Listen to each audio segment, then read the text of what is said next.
दोस्तों, आज की यह जो कहानी है वह आयुर्वेद से हटकर हमारे जीवन की एक नैतिक शिक्षा पर होने वाली है, जो कि महात्मा बुद्ध और एक भिखारी की कहानी है। जैसे कि एक समय की बात है कि एक भिखारी था। वह घर घर जाकर भिक्षा इकट्ठा करता, यानी कि खाना इकट्ठा करता। तो दिन में वह जितना भी भीख मांगकर वह खाना इकट्ठा करता है, वह एक पेड़ के नीचे, जो कि उसका एक निवास स्थान है, वहां पर वह खाने को रख देता है। और इसके बाद वह रोज यह पाता है कि उसका जो खाना है, यानी कि उसका जो पात्र है, वह हमेशा अपने आप ही खाली हो जाता है। फिर एक दिन क्या हुआ कि उसने यह जाना कि जो वह खाना उस पेड़ के नीचे रख देता था, जो कि उसका एक निवास स्थान है, वहां पर रोज एक चूहा आता और उसका खाना खाकर भाग जाता। तो वही भिखारी उस चूहे से कहता है कि तुम मेरा खाना क्यों चुरा रहे हो, जाकर उनका खाना चुराओ जो कि अमीर है। तो इस पर चूहा कहता है कि यह मेरे भाग्य में है कि मैं तुमसे खाना चुराऊं। और इसके आगे फिर चूहा कहता है कि तुम्हारी किस्मत में सिर्फ यही है कि तुम अपने पास सिर्फ 8 चीजें ही रख सकते हो, उससे ज्यादा नहीं।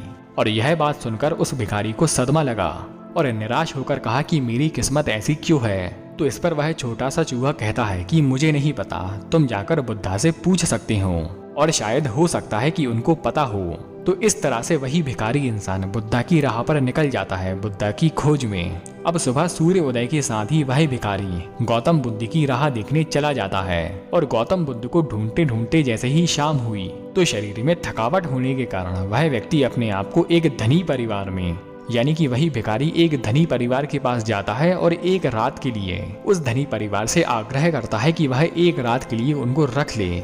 तो इस पर धनी आदमी कहता है कि ठीक है, अंदर आ जाओ। और आगे खाना पीना खाकर वह धनी आदमी उससे पूछता है कि इतनी रात में तुम कहाँ यात्रा कर रहे हो। तो इस पर वह भिखारी बोलता है कि मेरे पास गौतम बुद्ध के लिए एक सवाल है और वह उनसे मिलने जा रहा है। तो इसके जवाब में वह धनी आदमी पूछता है कि क्या हम तुम्हें एक सवाल दे सकते हैं गौतम बुद्ध से पूछने के लिए। तो इस पर वह भिखारी बोलता है कि हाँ, पूछ सकता हूँ। और आगे पूछा कि आपका सवाल क्या है। और इस पर धनी आदमी ने कहा कि हमारी एक 16 साल की बच्ची है, वह बोल नहीं सकती। तो आप क्या गौतम बुद्ध से पूछ सकते हैं कि हमारी बच्ची ऐसा क्या करे जिससे वह बोलने लगे। अब उस भिखारी ने वह रात उस घर में बिताई और सुबह जैसे ही सूर्य उदय हुआ वह गौतम बुद्ध की राह पर निकल गया। अब वह भिखारी थोड़ा सा आगे चलता है और चलते चलते उसको पहाड़ों का एक झुंड मिलता है, यानी कि एक के बाद एक पहाड़। अब जैसे ही उसने एक पहाड़ पार किया तो दूसरे पहाड़ को चढ़ने के लिए उसके शरीर में फिर से थकावट आने लगी। तो वहीं पर उसको एक जादूगर मिला जिसके पास एक जादू की छड़ी थी। तो उस भिखारी ने उस जादूगर से आग्रह किया कि क्या आप मेरी मदद कर सकते हैं इस पहाड़ों को पार करने के लिए। तो उस जादूगर ने उस भिखारी को अपनी छड़ी पर रख लिया। तो उस जादूगर ने अपनी जादुई छड़ी के माध्यम से उस भिखारी को पहाड़ों के उस पार पहुंचा दिया। अब पहाड़ों के उस पार पहुंचने के बाद ही जादूगर ने उस भिखारी से पूछा कि तुम इन पहाड़ों को क्यों पार करना चाहते थे। तो इसी पर ही भिखारी बोलता है कि मैं गौतम बुद्ध से अपने भाग्य के बारे में पूछना चाहता हूँ। तो यह बात सुनकर वह जादूगर उससे बोलता है कि क्या तुम मेरे लिए भी एक सवाल गौतम बुद्ध से पूछ सकते हो कि मैं 1000 साल से यही पहाड़ों पर अटका हूँ और मेरी शिक्षा के अनुसार अभी तक मुझे स्वर्ग लोक में चला जाना चाहिए था। तो वह कौन सा कारण है कि जिस कारण से मैं स्वर्ग लोक पर नहीं जा पा रहा। तो उस भिखारी ने उस जादूगर को आश्वासन दिया कि मैं तुम्हारा सवाल गौतम बुद्ध से जरूर पूछूंगा।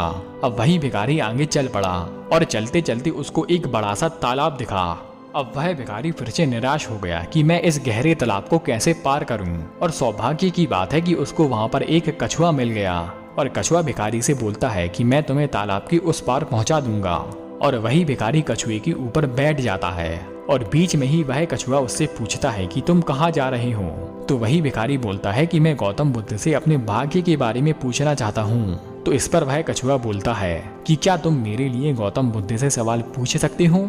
तो इस पर वह भिखारी बोलता है कि हाँ, बिल्कुल। तो इस पर वह कछुआ सवाल बताता है कि मैं 500 साल तक एक ड्रैगन बनने की कोशिश कर रहा हूँ और मेरी शिक्षा के अनुसार मुझे इस समय तक ड्रैगन बन जाना चाहिए था। तो वह कौन सा कारण है जिस वजह से मैं ड्रैगन नहीं बन पा रहा। तो इसी दौरान वह व्यक्ति तालाब के उस पार पहुंच जाता है और वह भिखारी उस कछुए को आश्वासन देता है कि वह उस कछुए का सवाल गौतम बुद्ध से जरूर पूछेगा।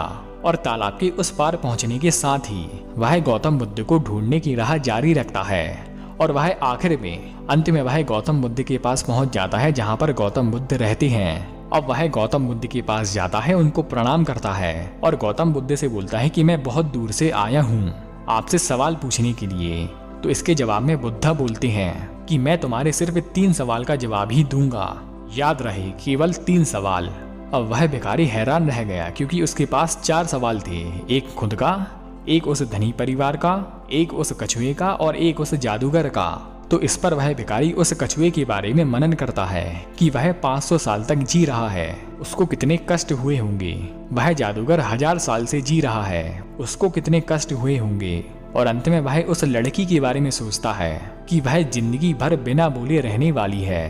और इन तीनों के सामने उस भिखारी की समस्या बहुत छोटी है। तो इस पर वही भिखारी अपने सवाल को साइड में रखकर उन तीनों के सवाल पूछ लेता है। तो इस पर गौतम बुद्ध कछुए की समस्या के बारे में बताते हैं कि कछुआ अपना ढांचा छोड़ने के लिए तैयार नहीं है। जब तक वह अपने ढांचे का आराम छोड़ दे वह ड्रैगन बन जाएगा। जादूगर के बारे में कहते हैं कि वह अपनी छड़ी छोड़ दे, और जब वह छड़ी छोड़ देगा वह स्वर्ग लोक में चला जाएगा। और अंत में लड़की के बारे में गौतम बुद्ध बोलते हैं कि वह लड़की जरूर बोल पाएगी जब वह अपने हमसफर से मिलेगी। तो इसी तरह से 3 सवाल के जवाब लेकर वह अपनी राह को निकल जाता है। सबसे पहले उसको मिलता है कछुआ। तो कछुए से वह भिखारी बोलता है कि तुम अपने ढांचे को छोड़ दो, तुम अपने आप ही ड्रैगन बन जाओगे। और जैसे ही वह कछुआ अपने ढांचे को छोड़ देता है वह ड्रैगन बन जाता है। और उसी कछुए के ढांचे के अंदर उसको बहुत सारे हीरे मोती मिलते हैं। तो इस पर वह कछुआ बोलता है कि यह हीरे मोती मेरे किस काम के, यह तुम रख लो। अब आगे चलकर वह जादूगर से बोलता है कि तुम अपनी छड़ी छोड़ दो, और जैसे ही तुम छड़ी छोड़ दोगे वह अपने आप ही स्वर्ग लोक को चला जाएगा। और उस जादूगर ने कहा कि यह छड़ी भी मेरे किस काम की, यह भी तुम रख लो। और जैसे ही उस जादूगर ने छड़ी छोड़ी वह स्वर्ग लोक को चला गया। और अंत में वही भिखारी गया उस धनी परिवार के पास और उस धनी परिवार से कहा कि जब उस 16 साल की बच्ची का विवाह हो जाएगा तब वह अपने आप ही बोलना शुरू कर देगी। तो इसके जवाब में उस 16 साल की बच्ची का बाप बोलता है कि मेरी बच्ची के लिए तुमसे अच्छा हमसफर कोई नहीं हो सकता, क्योंकि तुम्हारे पास हीरे मोती हैं, तुम्हारे पास एक जादू की छड़ी है। और जैसे ही उन दोनों का विवाह हुआ वह बच्ची अपने आप ही बोलने लगी। तो दोस्तों इस कहानी से हमें क्या शिक्षा मिली? इस कहानी से हमें यह शिक्षा मिली कि हम जो भी अच्छा करते हैं वह लौटकर हमारे पास ही आता है। तो दोस्तों उम्मीद करता हूँ कि आपको यह वीडियो पसंद आई होगी। आपने वीडियो यहाँ तक देखी, आपका बहुत बहुत आभार, धन्यवाद।